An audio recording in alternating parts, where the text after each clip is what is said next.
just consumed or disposed of. Apparently that's not the case. And then in addition, I mean, you usually find some levels of pesticides, but this one had a lot of pesticides. You know, we see in this one bifenazate at 190,000 parts per billion. This is 190 times what would be permissible in California. I don't know what the long-term effect of consuming a product like this would be, but it's not good. The pesticides were not meant to be put in our body. Are vaping products safe, or is the market just so unregulated that it's not even worth the risk? Most states now have a supply chain of regulated, safe produced products. If you're sourcing products from reputable suppliers, I don't think that there's any concern for that. So I'm just curious to know, as a professional like yourself, what do you think the media got right and what do you think the media got wrong in this situation? I think as human beings, we try to simplify things into what we're capable of understanding. And I think the problem with the vape crisis is it's a very, very complex issue. When we see these acute things happening, people dying, we look for the culprit. And I think it's so hard because I think there's a mixture of components that may be responsible for the hazards associated with it, not just the vitamin E acetate. So the vitamin E acetate is very much like that could affect you in the very short term, whereas these other the flavorings and the pesticides, we don't know what the long-term consequences of them are. Sure, they could result in generations of increased lung cancer because of these. We don't know. These could be 10, 20 years out till we understand it. I mean, think about the tobacco industry, and we may find the same thing 10 years down the road with vape products associated with cannabis or nicotine. This story doesn't really have an ending.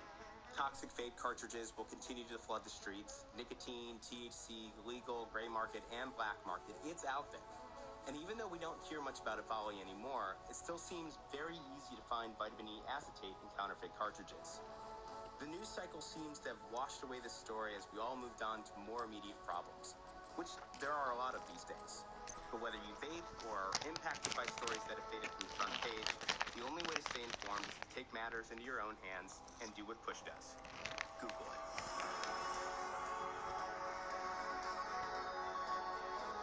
Whatever.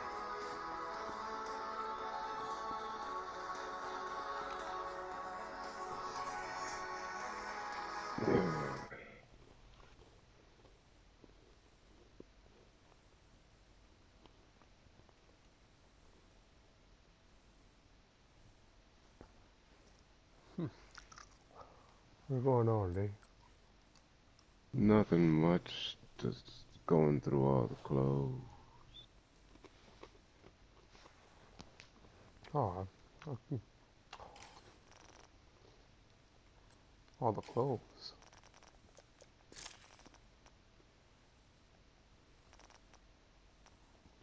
What you talking about? All the clothes? Oh, there you are. You are now group leader.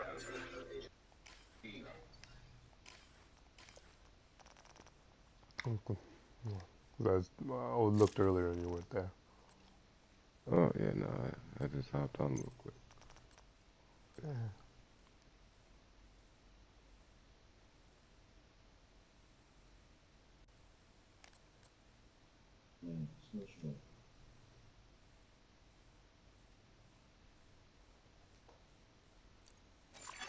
You have received an invite to another agent's group.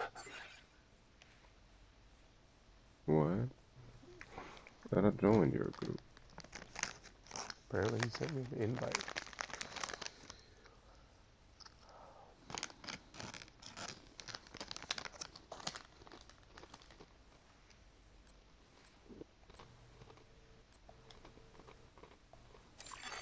You have been promoted to group leader.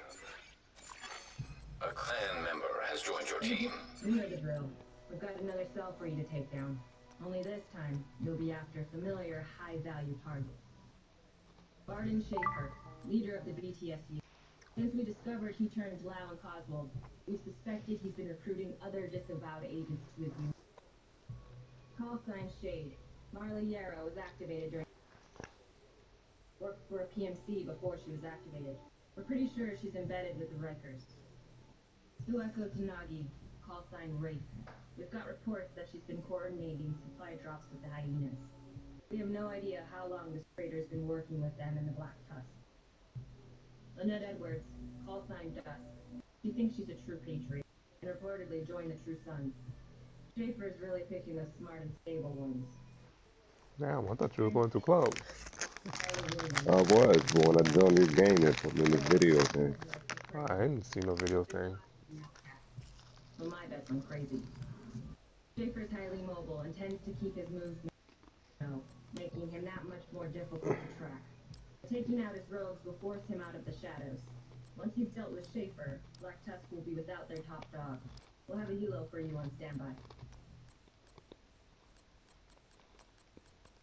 Joining the group. Agent is back online. Raid available. Safe area detected.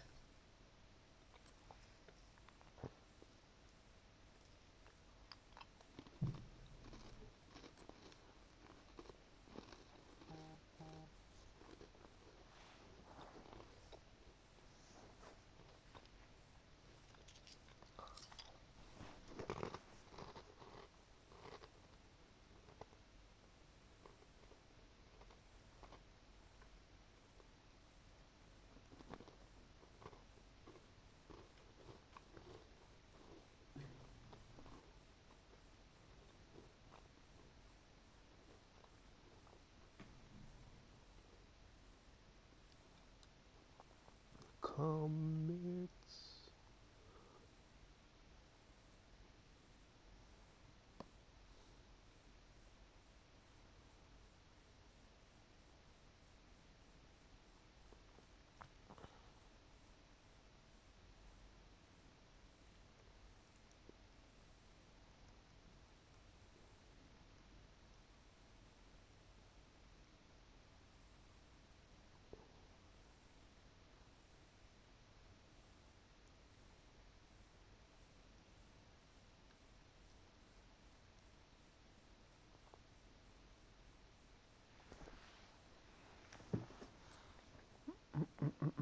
Yeah, I'm just gonna do it. I'm going through all the clothes.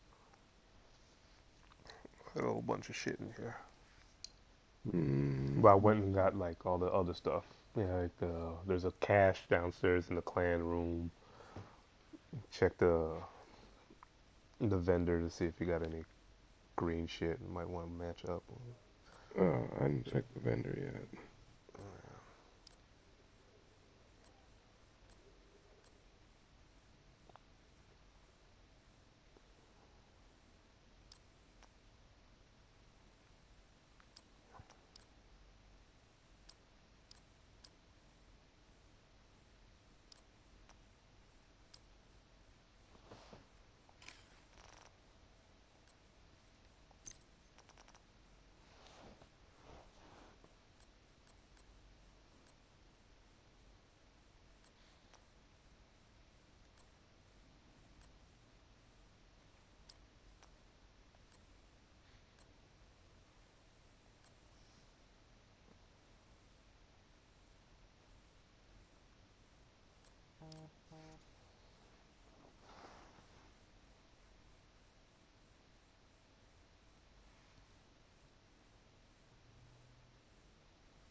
Nick must have ran to the store or something. Who? What? I said Nick must have ran to the store or something. Why? Because he's not on anymore. No, he probably got off. Still got work.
To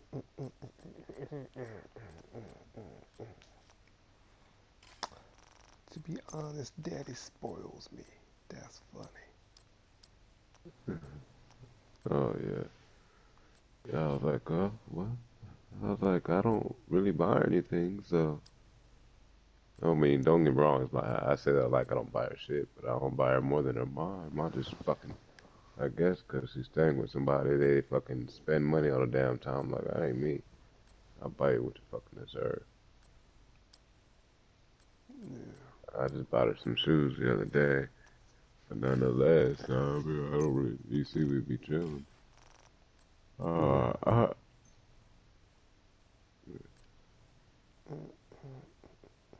Cause Tori talking about she spent $1,200 on her birthday. I was like, it's your bad. God dog. Where the hell did you get $1,200 from? So you tell me.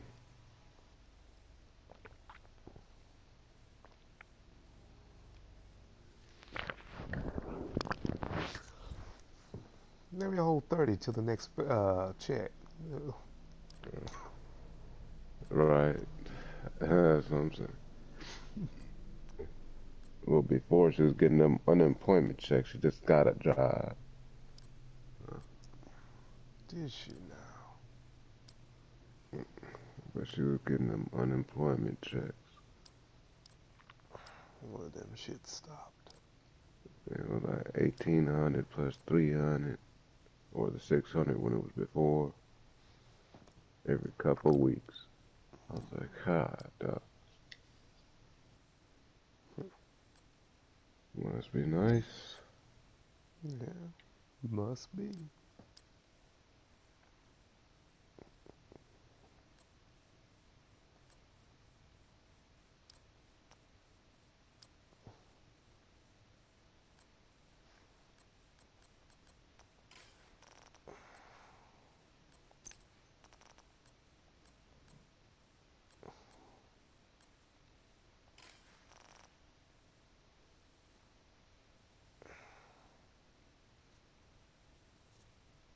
I don't think I'm gonna get any parts if I break this shit down.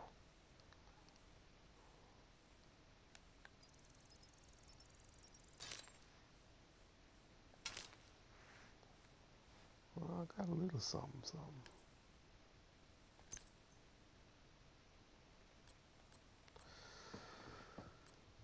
Now, how do I get to